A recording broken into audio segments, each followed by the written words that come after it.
I want to welcome everybody in today's webinar session. And this is our monthly series. The topic for today is Eye in the Sky, getting more value from your drone data with AI. We chose this topic to kind of really deep dive into what are the possibilities of utilizing drone data beyond surveying, beyond mapping, beyond usual measurements that you do, but what are the possibilities utilizing the same tool? And Brad is going to kind of walk through what are these use cases are and how you can apply what the tools that you already have. So without further ado, I would like to introduce today's speaker, our COO, Brad Gingell. Just a quick introduction about him. Brad helps mining companies maximize the value of their operations. He spent first half of his career helping over 100 sites optimizing drilling and blasting activities as a mining engineer with the major explosives companies like Orica and Dyno Nobel. He then expanded his scope to encompass all commercial and operational functions by moving into management consulting roles with Boston Consulting Group. And then later he joined the CEO of Strayos, where he is currently leading the development of AI solutions, utilizing the various operational and visual data here. Brad has a Bachelor of Engineering in Mining from UNSW, and MBA in Finance and Entrepreneurship from Carnegie Mellon University. So thank you, Brad, for today's session. I'm really excited to learn, and so as well everybody who has joined today as well. Just a housekeeping here. If you have questions, please type in those questions in the question box. We will get to those questions at the end. We will leave generally 10 minutes at the end, as well as if you need certificates of attendance for a webinar, send us an email at hello@strayos.com. We'll be also releasing some polls here, a couple of polls. So when it's released, please participate. Always interested to see how everybody's thinking about different use cases. Again, welcome everybody. Thank you for taking the time. And Brad, take it away. Thank you so much, Ravi. And yeah, I'll have to echo that. I'm also super excited about this one. This is a webinar that I've been looking forward to for a while, because I think it really is going to show kind of a lot of the awesome opportunities that are out there to create a lot of value out of something that we already have. We're already a lot of mines capturing a lot of drone data, and there's just so much potential for using AI to extract more insights from that data and make it really applicable to operations in the field. So that's kind of the basic overview of the session today. So to kick off, I'll first go through a bit of just a very quick background on who Strayos is as a company and what we do. Then I'll answer the question of what is this drone data AI that we're talking about today, and how does that work? And then we're going to dive into some examples, because that's the stuff that's really interesting, is making it really tangible. So we're going to talk about how AI can perform automated haul road assessments using drone data, automated high wall and slope safety assessments, and how it can also be used for drill and blast quality control. So jumping in, an overview of Strayos. So Strayos was founded in 2016, so about 6 years old now. And we've expanded already to every continent other than Antarctica, like I said before. And the platform is used at around 800 mines and quarries worldwide by 80 or 100 different customers. We have a very global presence ourselves, with team members in the US, Europe, India, and Australia.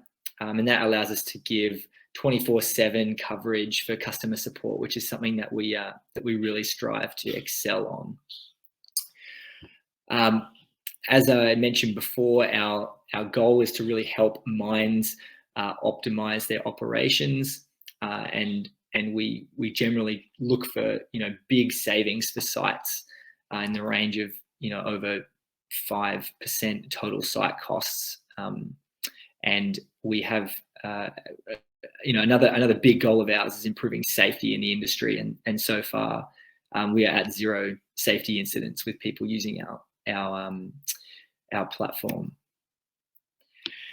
And so what exactly is the Strayos platform? So it's a web-based, cloud-based tool that you can log into that allows you to do everything from design, predictions, assessments, and then optimization of all your activities on site. So we've got on the design side the 3D photogrammetry, so you can upload drone pictures and create 3D models, similar to some other solutions out there. It works the same way. Just upload the pictures and you get the 3D model right in the browser. The difference with Strayos is that then once you have that 3D model, you can do a whole range of things on that model that are specific to mining. So you can do designs for things like drilling and blasting, mine planning type of tools as well. Then we go into the prediction world, where this is slightly focused towards the drill and blast use cases, but being able to predict from the drill and blast design what the outcomes are going to be, but also making predictions on things like slope failures, jointing, things like that. Then coming to the assessment part, that's where a lot of the visual AI comes in, where we can automatically detect things like rock edges to come up with particle size distributions, fragmentation. We can automatically detect haul roads, automatically detect crests and toes to do analyses of high walls, automatically detect muck piles and measure the cast. All these kind of engineering tasks that are often performed by people manually. We have a lot of tools to automate that using AI. And then finally, because we have a lot of this design data and then assessment data all in one place, we have optimization algorithms under the hood, which help you then improve the way you do things next time to create real tangible value on site. So that's how the whole platform works. As you see, it's split between, there's a few drill and blast focused tools. There's a few site, pit measurement focused tools, as well as some stockpile management, a lot of different things. Today, what we're going to be focusing on is more that site analysis side of things, so high walls, haul roads, things like that, and a lot of the stuff in this assessment column. Now, overall, what's the point of all this? It's to lead the mining industry into a smarter, safer, and cleaner future. That's our goal as a company. We want to get people working smarter so that they can be safer. So where are we going to go with the drone data AI? The basic background is that a lot of mines are capturing a lot of drone data for surveying. So heaps of mines have drones on site. People have a lot of people have tried drones before. A lot of people have had exposure to it and have used the data, and a lot of people are still using it for surveying. But a difficulty that comes up often, especially on large sites, is actually turning that into a hard cash benefit, because costs are often the same, with the team size required to be regularly capturing, doing surveying with drones being relatively similar to the team size required to do it with traditional methods. This is on large mine sites I'm talking about at the moment. And often the outputs are the same. So we're getting these 3D survey models out of our drone processing platforms, But then we're just using those as 3D models. We're getting point clouds and we're putting them into the same CAD tools that we were using before, and we're doing the same analyses that we were doing before manually. And the problem with that is that a lot of these manual analyses are where the bottleneck is. We just don't have enough engineering people power to be regularly, on like a daily basis, doing a lot of these assessments that need to be done to get an early enough view of the data to really make it as useful as it could be. So the answer is artificial intelligence. So by applying artificial intelligence to this drone data and to these 3D drone photo models, we can create a lot of value beyond just our existing surveying work that we're doing. And the best part is that it doesn't take any additional work to do that. So it all works basically the same way. We have the same data coming in. It's just the pictures that the drone takes. We feed them into a platform, same as the standard process is now for feeding it into drone photogrammetry platform. The difference is that while a 3D photogrammetry process is happening, there's also AI processing happening in parallel. And what this does is it means that you get the output of your point clouds and volumes and things that can go into your existing 3D CAD analysis. But then you also get these new value add use cases that come out, which we're going to talk about today, with no additional cost of work or anything like that. So it's a lot of extra value for very little extra investment, if any. So with that, I was keen to launch the first poll and see, just for every, with the audience that we have here, now we've got a lot of people in, how much are we actually using drones on site at the moment? So I've just opened it up now. So hopefully you can all see the poll. I'll flick to the chat. So if everyone could click on the poll 1 and have a look, we'll start to see, here we go, things are bouncing around now. So it's pretty cool. Wow, I think it's awesome to see, by far the largest answer is this weekly drone flights or more. A lot of people who are using drones very regularly here. A few people who haven't used a drone and are probably here looking at what they can do, why they should make the investment. A few people, it's kind of fairly evenly spread, but yeah, definitely the largest category still being this people using drones very often. And this is great because this basically is confirming what I was saying before, that there's a lot of people, a lot of sites that are using drones very regularly, that have this data at their fingertips, that have this potential to start creating a lot of this extra value. Let me switch off the poll now. And so this is going to be very relevant to all of you. So the next thing I'll talk about is the process. So I touched on it briefly before, but how does it work? So in that processing step in the middle, it's kind of, there's two things going on. One is that this drone data, these photos are getting stitched together into a 3D model using a process called photogrammetry, which for a lot of you, it seems, who are using drones at the moment, you'll be very familiar with this. For those of you who, the 20% of people who aren't using drones, basically when you take overlapping pictures, you're able to create a 3D model out of those pictures.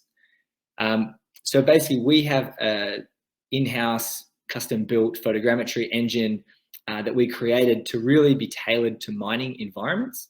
And so that's what we use. And the advantages of that are the things that we've kind of tailored it for are to get very accurate modeling of bench faces, for one, so that you pick up things like undercuts and roughness on the face, as opposed to those being smoothed out. Then secondly, the processing time. So a lot of mines that we work with need very fast turnarounds. So we've really optimized this. So for a pit, it's only taking a few hours and you have the data back, you have the model back. And if it's just a single bench, if you're doing something like drilling and blasting, then you can get that back in less than 30 minutes to enable you to, to do things in basically real time. And then finally, this one's definitely not as unique to us, but we have the AI automatic detection of ground control points and support for RTK and PPK, so that you can get that mine survey grade accuracy that you need when you're working on a mine site. So that's step one, is basically building this 3D model out of the drone data. But the interesting thing is what happens at the same time as that, in parallel, is that we have AI algorithms that run and they analyze the model and they generate engineering reports off the back of it. So it happens, there's kind of 3 steps to it. One is you have the AI that's detecting things on these models, things like crest toes, roads, rock edges, all these kind of interesting things that form the basis of the operational analysis. Then we have that operational analysis step. So things that would be done by engineers can now be done by algorithms, because those algorithms know where those features of interest are, because the AI has already detected them.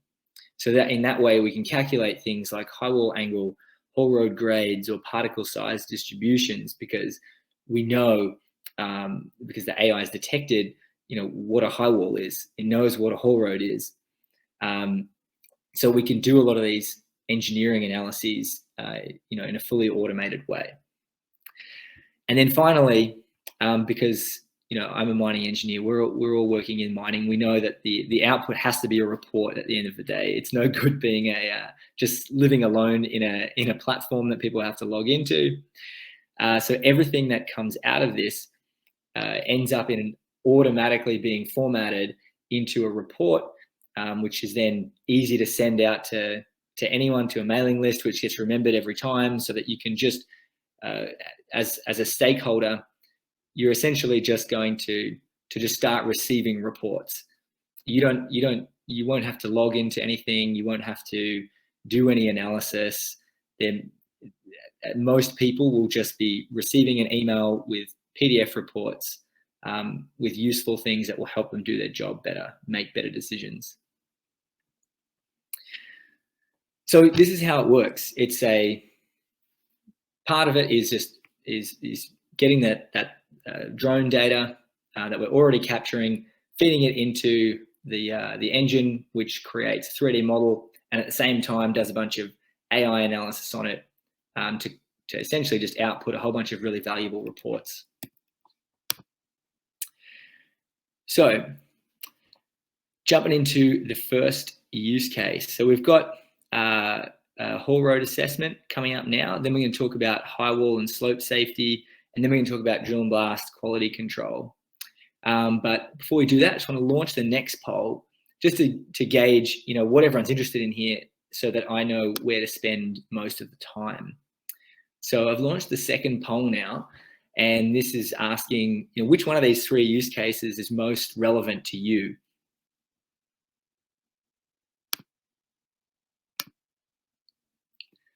All right, bouncing around again. Well, it's pretty even this time. A few more for the high wall and slope safety.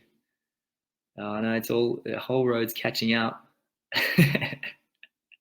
Well, it's good, because I've got got stuff for all of them, so I won't have to completely abandon one, I guess. Nice. All right, I might just leave it there and go with they're all interesting to people. So good to know. So let's jump into haul roads first of all. So the way that this haul road AI can work specifically is, the summary is that it can automatically measure things like haul road grade, haul road width, berm height next to each haul road, undulations on the haul road, and more, like detecting water, spillage on the roads, camber.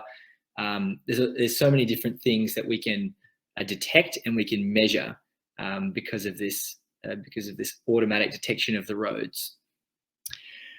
So in the top picture here, you can see where we're looking at road grade, and you can see the green is kind of where it's detected the haul roads, and it's within spec. Yellow is where it's in the warning level, and then red is where it's beyond the threshold. And in the bottom, we got the same thing for berm height. Now it's a little bit small, so what I'm actually going to do is I'm going to share my screen and show you what this looks like in the actual app, because that's the most interesting thing for you guys.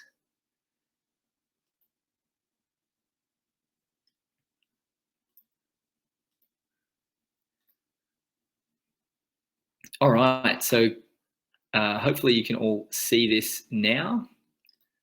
I'm just going to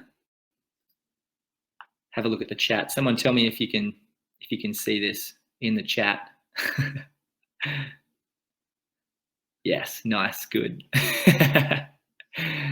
Cool. So it's really exciting to be able to give you guys live demos of stuff. So I'll show you. Basically, you've got here your model in 2D. You've got it in 3D as well. And you can see that we've got the haul roads automatically detected by the AI. So I didn't draw anything here, just uploaded the pictures and logged back in, and it detected all these haul roads here.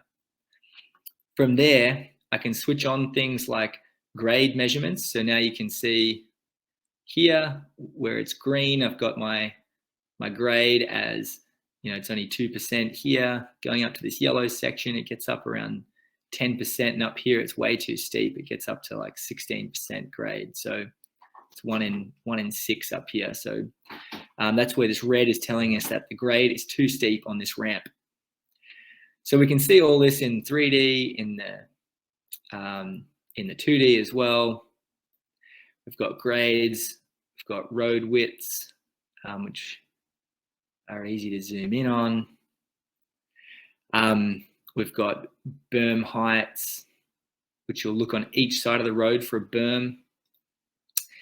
And then we've got the ability to analyze these things in the platform.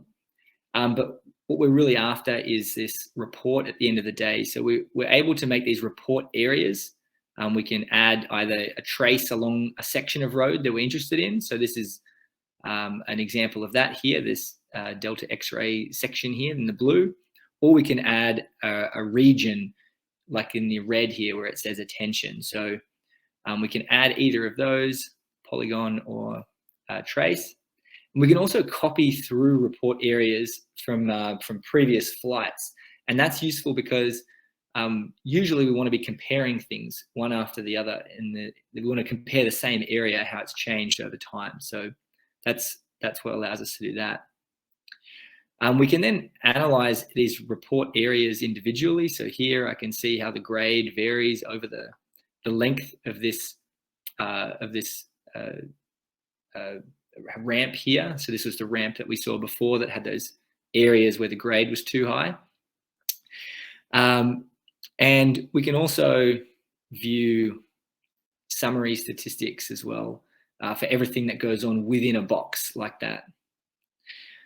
And these things are all available then when you just click the haul road report down the bottom in this nice report. I'm just going to have to share the other tab.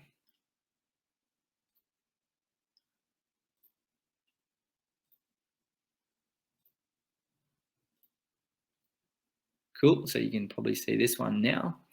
So these are all then available in in a pre-formatted report. So you can see this area, this red area that we highlighted. It will give us a summary of everything. Within this polygon, what percentage of the road grade is below 10%. This one's pretty good. We've got pretty much everything below that. the berm heights, what percentage of the berms is in this area are less than 1%, less than 1 meter, 40%. So that's less good. So we've got the ability to do these summary level statistics. We can view these as histograms as well to compare things. We can see within that area everything that's going on about that bit of road. And then we can also see it for that other section that we highlighted, that other report area. And here it's showing for that ramp everything about the road grade. So here the road grade, we have a third of the ramp is above the maximum grade threshold that we set. So we know that that's an issue.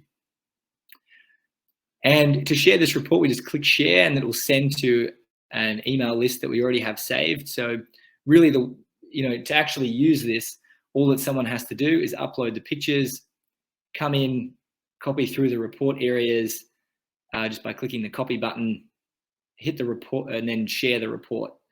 So it's about 3 seconds of work to get all this analysis done automatically using the data that you're already capturing. So I think we're back to the presentation now. So yeah, so that is that's kind of the Haul Road AI module as a quick demo right here. The other thing that it can do is allow you to overlay truck sensor data. So not only can it analyze how the road is, what the condition of the road is at any one time, but it can also let you upload your GPS data from the trucks and any sensor data that's also being captured on the truck as well. So tire pressure, fuel burn, anything like that you want, G-forces, and you can overlay that over the top of the 3D model, over the top of all of those other types of analysis, like the grade and things like that, in order to let you see how those contextual features are impacting performance. So you can see, for example, that the grade, where it's getting much steeper. Once the grade gets over 15%, for example, maybe the fuel burn increases a lot more, and we can work out the actual true value of adjusting that ramp when we take into consideration the fuel that we're going to save from the full haul fleet over however long that they're going to be using that ramp. So in this way, it allows us to make much more educated decisions, operational decisions about site. And I've actually got a little video I can show you on this one too. It's only 10 seconds, so let's see if this works. Oh, and you get the pretty music too. So this is it here. You can even then visualize, like on the left here, you can then actually simulate the truck driving around the road that you have surveyed. So this is from an earlier. This is a bit of an older version of the platform here. So that's a demonstration basically of how we can use those different data sets from equipment to overlay over the top of haul roads.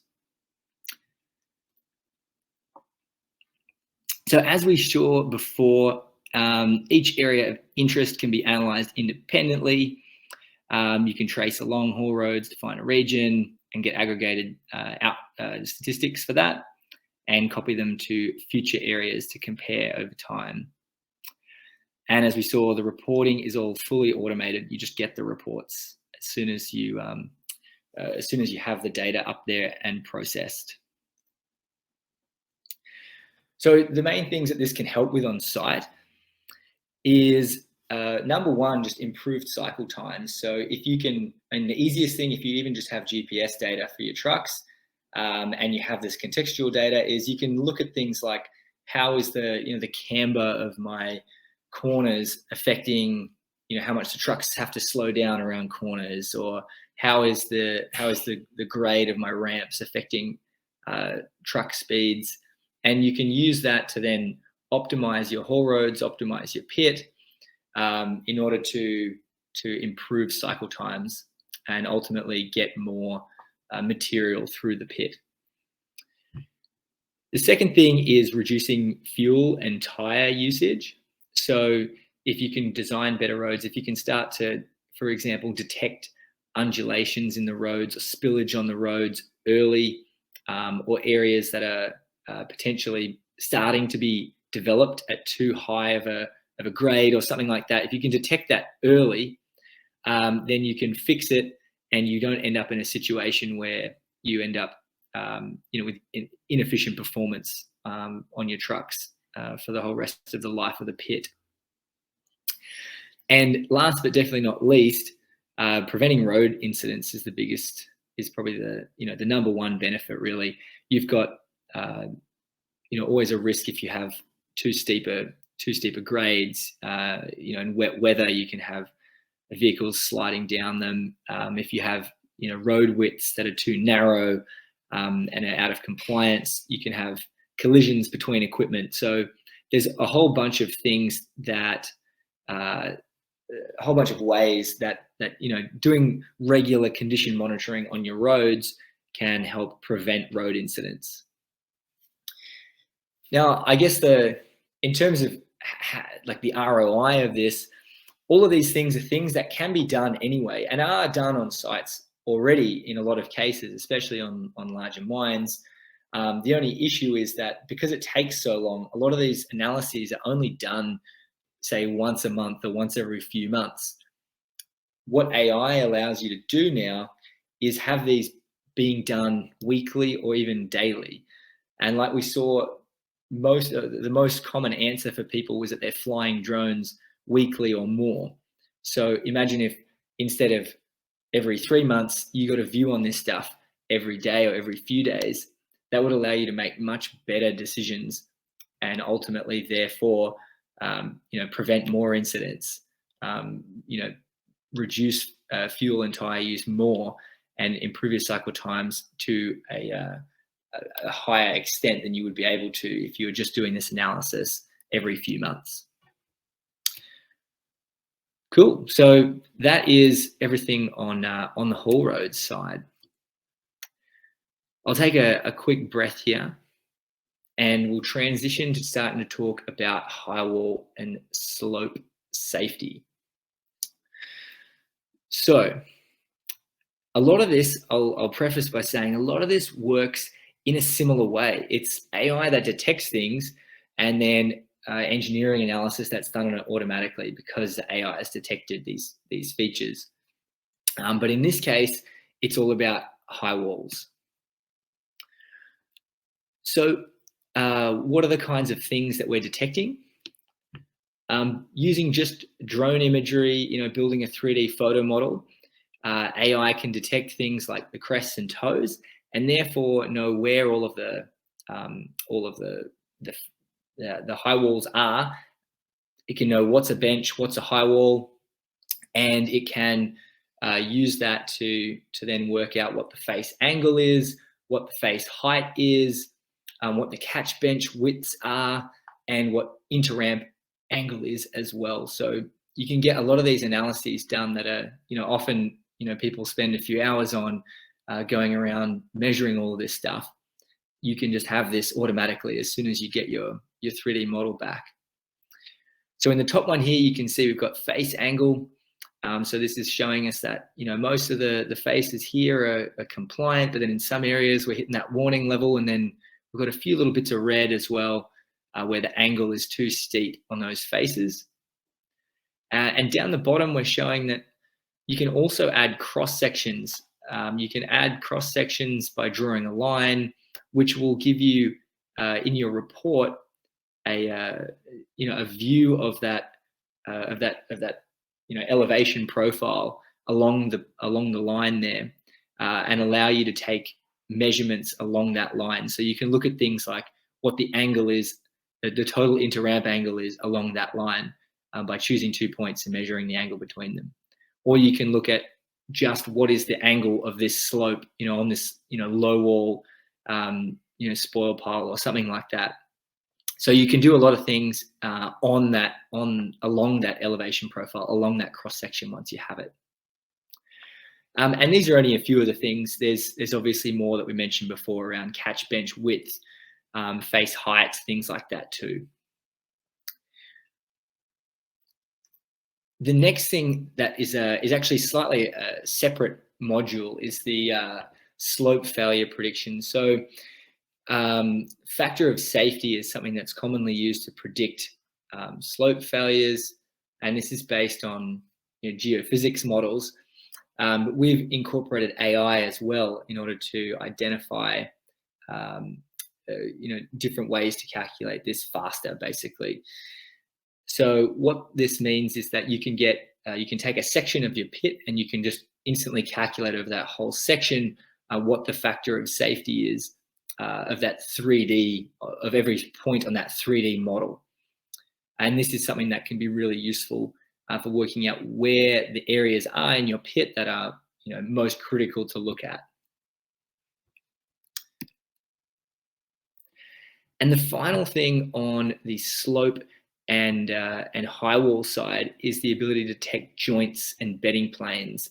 So because the AI can see the 3D model and it's a 3D photo model, and remember, like I said before, this is all tailored to pick up detail on the face really well, and not to blur things on the face. And one of the good things that you can get out of that is then a really strong ability to detect joints and to detect seams, bedding planes, anything like this along the face. And this allows it to do automated joint mapping. So you can, your geotechs can get an idea really quickly of exactly where, what the orientations of the major joint sets are in a particular location, in order to work out things like what the orientation of benches and walls should be, within the pit or final walls, things like this, in order to, one, just improve safety, but two, also improve blasting outcomes. So, making more stable walls, which can then lead to, less boulders on the face and things like that.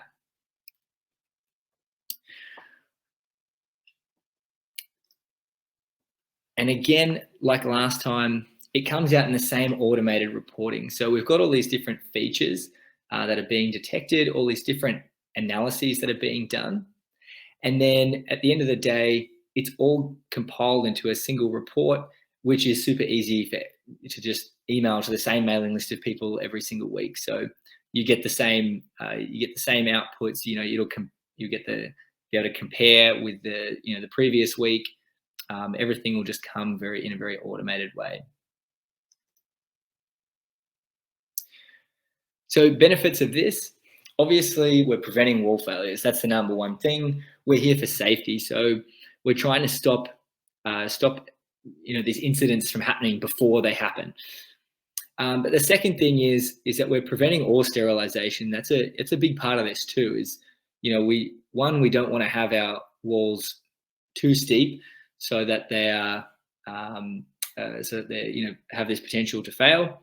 But then also we don't want to have our walls potentially, too shallow. Otherwise we're sterilizing ore unnecessarily. So it goes both ways. There's a balance that we want to strike, and we're helping do both things.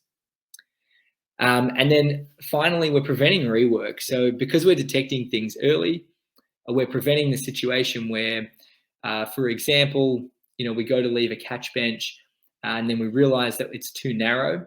But if we realize that too late, we might have already, developed, we might have, moved a ramp. We might have developed the levels above it. We might have really shot ourselves in the foot and made it difficult to get back in there and widen out the catch bench. So it can then cost a lot more money later on to go and fix something like that. Whereas by being able to catch it early, if we're doing these flights every few days and we're seeing that the catch bench was too narrow as soon as we created it, then we're able to prevent that future cost. So this is a lot of the ways that the high wall assessments can provide value to sites. Finally, so that's it for high walls. I hope everyone's happy with those. I see a bunch of questions going in there, and we can come to those in a minute. But the last thing that we're going to talk about is drill and blast quality control. So this is something that we have we also have a lot of integration with for our existing drill and blast tools that we have in the platform. So we have tools that you can use to design the drilling and blasting and optimize it. But then we also have a lot of tools that you can use to measure it, measure the performance, measure the quality control. And those are the things I'm going to show now. So the first one of these is a floor control module. And what this does is it lets you look at how even the floors are. So you can set an elevation, or you can set a kind of a design profile for the floor that you are targeting, or you can even set a previous drone flight to be the reference surface, and you can basically look at the deviation between that. So you can either just look at how uneven is it in total, just from an elevation point of view, how bumpy is it. You can look at how much has it changed since last week, and where has it changed since last week. Or you can look at how far off are we from our design surface if it's something like a ramp. And then the other thing that it can do is if you are using this with the drill and blast design functionality as well, or even if you just want to upload all of the drill holes every time you do a design, you can use it to then check which blasts and even specifically which holes might have caused that floor control, that floor issue. So it'll overlay all of the holes over the area that you're looking at, and you can use that to see, are we getting a lot of issues, on the edges between shots? Are we getting a lot of issues, around the centers of shots, or is it just one particular shot which caused an issue? The next thing that we have on the drill and blast quality control side is really specifically on drilling quality control. So you have AI that can detect the hole collars and then automatically compare that to the design. So if you upload the design hole locations and then fly the drone over the top, as long as you've got survey control, like RTK, PPK drone, or you're using ground control points, then what you can do is just fly the drone over the area, and it'll automatically detect all of the hole collars, and it will automatically compare those and find the deviation between those and the design locations and generate the report for you. So you can get a histogram of the deviation. You can get there's a bigger report that has all of the deviations for each hole, as well as some summary statistics as well. So you can, with only a few clicks, get a measure of your drilling accuracy essentially. And the final thing is using AI to detect rock edges and then create a fragmentation particle size distribution. So this is measuring the outcomes of your blasting, really just using that the full power of AI here to detect the rocks and then calculate the particle size distribution. So what you'll get is you'll just fly the drone over the muck pile, you'll upload it, and it'll come back with all of these already detected. There's no manual work that you have to do. You don't have to, change thresholds or draw lines around rocks that were missed or anything like that. You just upload it, come back, and it'll give you this output straight away. So you can see the fragmentation of your shot. And one of the biggest advantages of this is that if you do have the design information in there as well, there's actually more AI in there which will take the design, and it will take the measured outcomes of that fragmentation, and it will start to learn about how your design parameters impact the fragmentation output. And using AI, it'll be able to give you a prediction model where you can go in and you can edit different parameters, and you can see what impact that's going to have on fragmentation. So you can go in there and you can see, hey, if I adjust my burden and spacing to bring them in, a half a meter in each way, what effect is that going to have on my fragmentation?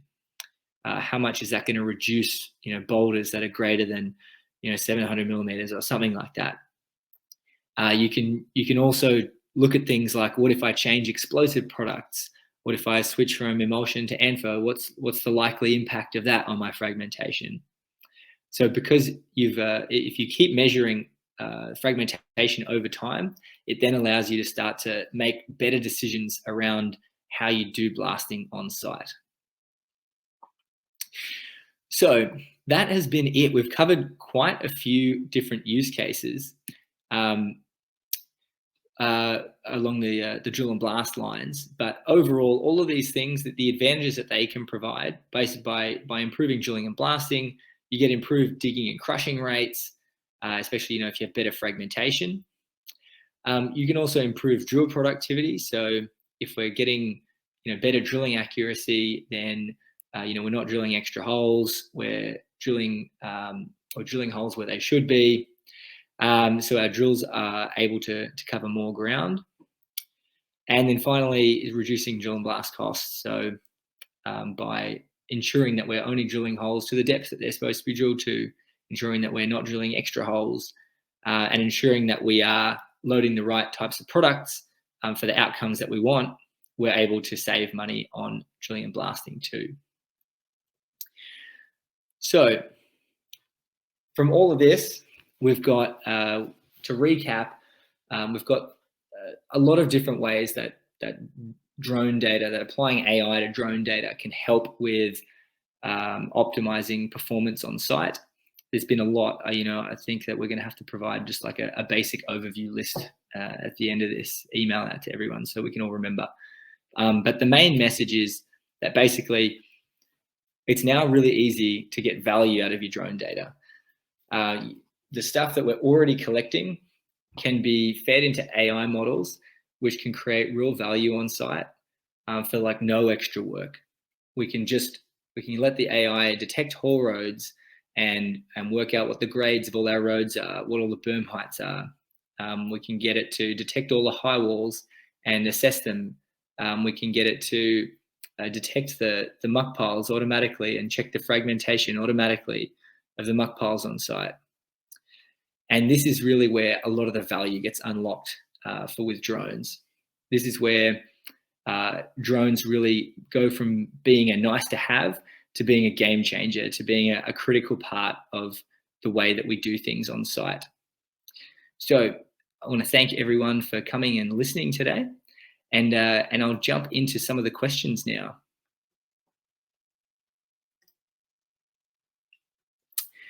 So let me have a look in here and see what we have. So a big one is someone who doesn't use drones. Is there a particular make and model you'd recommend? So I'd say it does depend on what you're going for. So I mean, the first decision is usually you're going to get a fixed wing or something like quadcopter style. It just depends on how big an area you're trying to survey. So if you have a very large site, you might want to go fixed wing.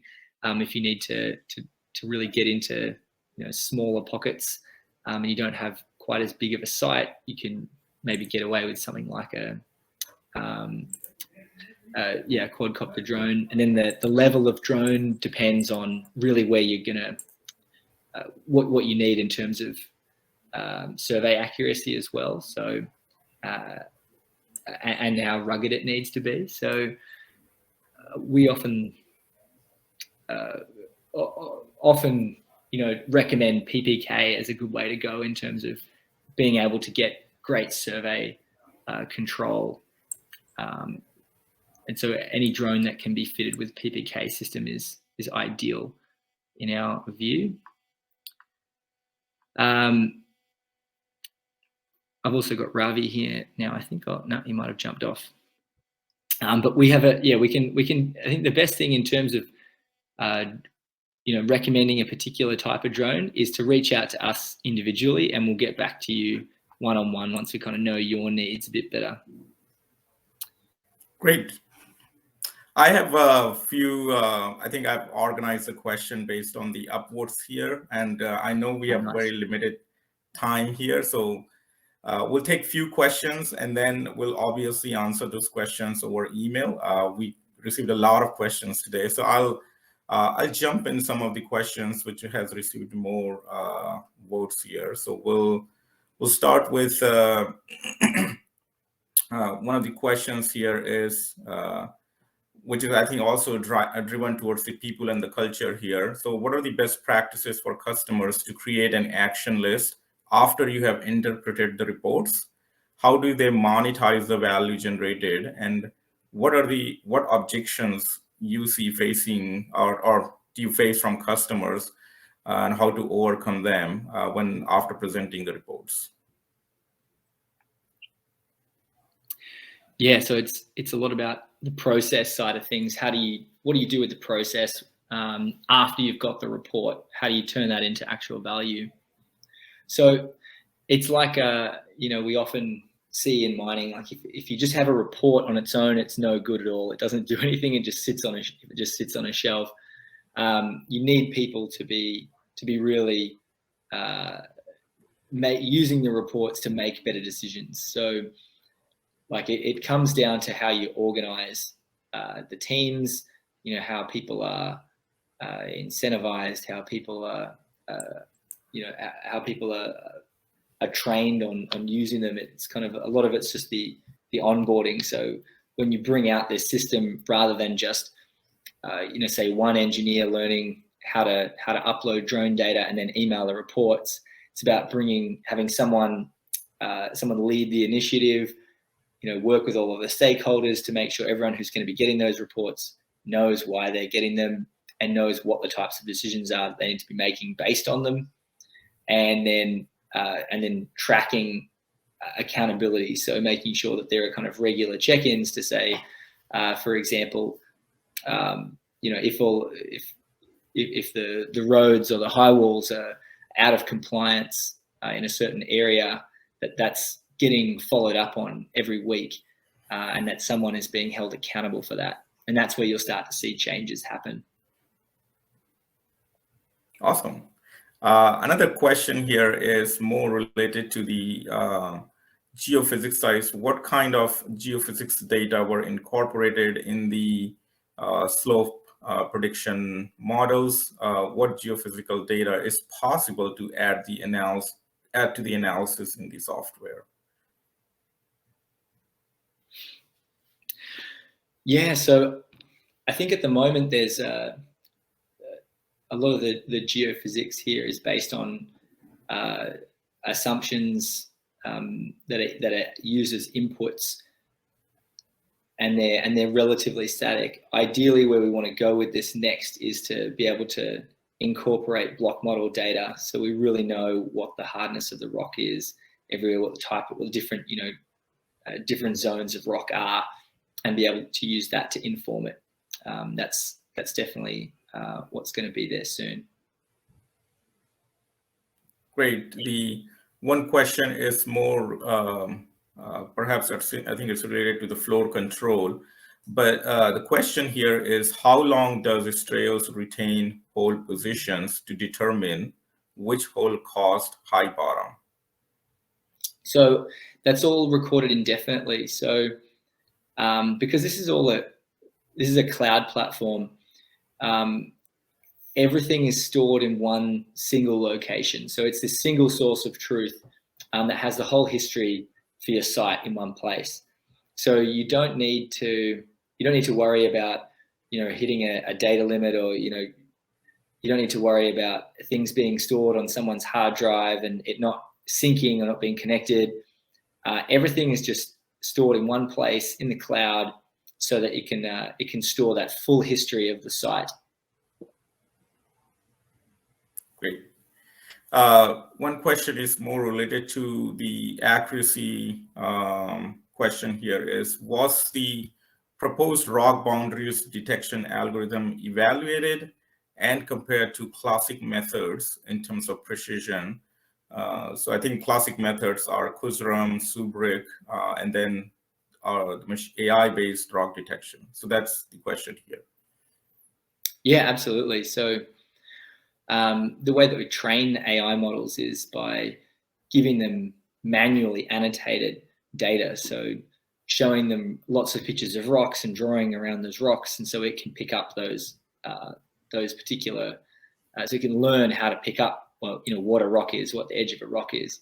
And so what we did is we did that a lot of times, but then we gave it data that we had annotated, but it couldn't see them. It couldn't see those annotations.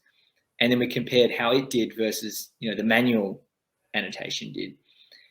And it's always extremely close. We get it basically matching perfectly. It can see all the rocks. It does it very well. And from there, it's just a straight calculation for working out what the distribution is once you've got those rock edges detected. So yes, it's been trained by comparing it with known methods, and it's been trained by comparing it with, by giving it actual real edge data to look at, and then it's been compared to that to test it. Awesome. We'll take one more last question here because we're almost at the top of the hour, but this is a good question. So can the AI recommend optimized burden spacing for better fragmentation or a target particle size distribution? So more aligning prediction and calibration. Yeah, absolutely. And so that's where, if you keep flying, it can do it straight away at the beginning using, the algorithms as they are out of the box, like XPFrag and Kuzaram and things like that. But the real power of AI here is that as you measure more and more blasts, the AI learns how your design parameters impact performance, how they impact fragmentation. And then it can give you a fully tailored prediction for your site, which can tell you what the optimal burden and spacing are, for example. So you can, if you want to hit a target, D50 or D80, you can find exactly what burden and spacing will give you that fragmentation profile that you're looking for, and then you can just go out in the field and drill it. So yeah, it can definitely do that.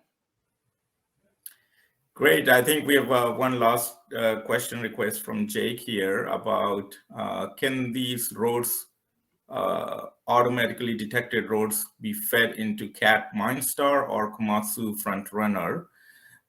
So I can answer this one. Yes, we generate a variety of reports, so our file formats, so like CSVs or just actual textual data that can be fed to Minestar or Kumasu systems.